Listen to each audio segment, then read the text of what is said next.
আজকের এই ভিডিওতে আমি শেয়ার করব ওএসএস স্কলারশিপ বা প্রি ম্যাট্রিক বা পোস্ট ম্যাট্রিক স্কলারশিপের আবেদনের লাস্ট ডেট কবে, কতদিন পর্যন্ত আবেদন চলবে, স্কুলে আবেদনের লাস্ট ডেট প্রত্যেকটি বিষয় ইন ডিটেলসে শেয়ার করছি। তাই যারা এই স্কলারশিপে এখনও আবেদন করনি তাদের জন্য আজকের এই ভিডিওটি খুবই গুরুত্বপূর্ণ হতে চলেছে। তো চলো ভিডিওটি শুরু করা যাক।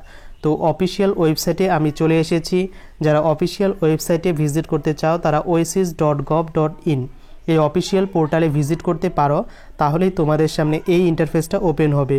এখানে চলে আসার পর নিচের দিকে স্ক্রল করলে দেখাবে এই অফিসিয়াল পোর্টালের নতুন যে আপডেট দেওয়া হয়, সেখানে কিন্তু তার পাশে এই নিউ সিম্বলটা কিন্তু থাকে। তো এখানে অ্যাপ্লিকেশনের লাস্ট ডেট বিষয়ে কোনো রকম নোটিফিকেশন কিন্তু বের হয়নি, অর্থাৎ আবেদনের লাস্ট ডেট সেটা কিন্তু এখনও এই ওএসএস স্কলারশিপের পক্ষ থেকে দেওয়া হয়নি।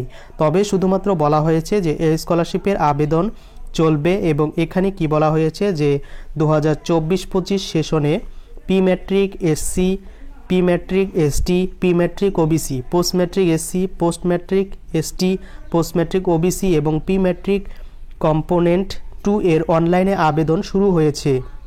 অর্থাৎ যদি আবেদনের লাস্ট ডেট দিয়ে দেয় তাহলে এইরকমই একটি নোটিফিকেশন এখানে শো করবে এবং তার পাশে কিন্তু এই নিউ সিম্বলটা কিন্তু হাইলাইটেড করবে। কিন্তু এখানে কিন্তু এখনও এই বিষয়ে কোনো রকম আপডেট দেওয়া হয়নি আবেদনের লাস্ট ডেট নিয়ে। তবে প্রত্যেক বছরই যেটা দেখা যায় সেটা হচ্ছে আবেদনের লাস্ট ডেট মার্চ-এপ্রিল মাস পর্যন্ত চলতে থাকে। তাই যারা এখনও আবেদন করনি মার্চ-এপ্রিল মাস পর্যন্ত কিন্তু অবভিয়াসলি আবেদন করতে পারবে। এর পরবর্তীকালে নতুন কোনো আপডেট আসলে অবশ্যই তোমাদের সঙ্গে ভিডিওর মাধ্যমে শেয়ার করব।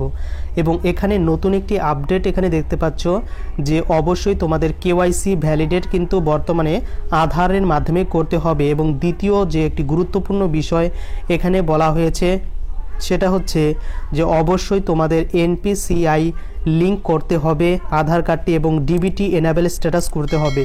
তো এটা কিভাবে স্ট্যাটাসটা এনাবেল করবে তার ভিডিও অলরেডি করা আছে, ডেসক্রিপশনে লিঙ্ক দেওয়া থাকবে। তোমরা চাইলে মোবাইলের সাহায্যেই কিন্তু এই ডিবিটি এনাবেল করতে পারবে। যদি এটা না করা থাকে তাহলে কিন্তু তোমাদের এই স্কলারশিপ থেকে টাকা পাবে না।